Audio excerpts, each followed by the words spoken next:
ভারতের গুজরাট রাজ্যে টানা ভারী বৃষ্টিপাতে সৃষ্টি হয়েছে ভয়াবহ বন্যা, যার ফলে এখন পর্যন্ত ২৯ জনের মৃত্যু হয়েছে।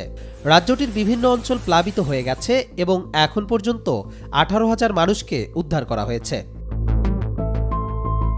ভারতীয় সংবাদ মাধ্যম হিন্দুস্তান টাইমসের এক প্রতিবেদনে জানানো হয়েছে, গত রবিবার থেকে শুরু হওয়া টানা বৃষ্টিতে গুজরাট রাজ্যে বার্ষিক গড় বৃষ্টিপাতের ১০৫% ইতিমধ্যেই অতিক্রান্ত হয়েছে।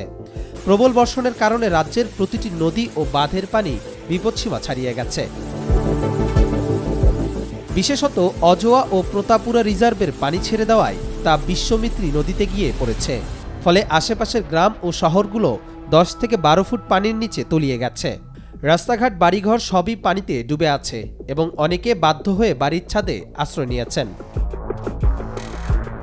ভারতের আবহাওয়া বিভাগ আগামী দুদিনের মধ্যে আরও ভারী বৃষ্টিপাতের পূর্বাভাস দিয়েছে, যা পরিস্থিতিকে আরও জটিল করে তুলতে পারে।